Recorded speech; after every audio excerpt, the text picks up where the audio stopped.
तीन दृश्य आपण बघतोय मुंबईतील सीएसएमटी परिसरात मराठा आंदोलकांची मोठी गर्दी निर्माण झाली आहे। लोकल ट्रेन परिसरात देखील मराठा आंदोलकांची गर्दी पाहायला मिळते।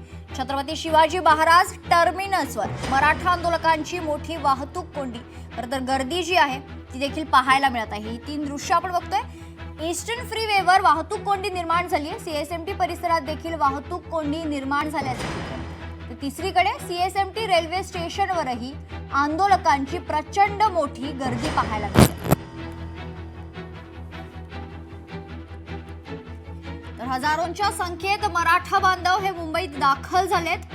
आज मराठा आरक्षणाला घेऊन जे आंदोलन मनोज जरांगे पाटील करतायत त्या आंदोलनाला पाठिंबा देण्यासाठी महाराष्ट्रातून संपूर्ण राज्यातून विविध जिल्ह्यातून मराठा बांधव मोठ्या संख्येने मुंबईत दाखल झालेले आहेत आणि त्याच अनुषंगाने आज मुंबईमध्ये मोठी वाहतूक कोंडी निर्माण झाली आहे।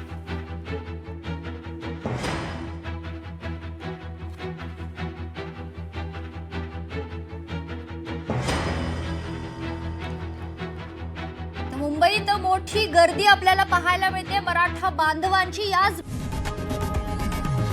लोकशाही मराठी ऐका, पहा, जागरूक रहा।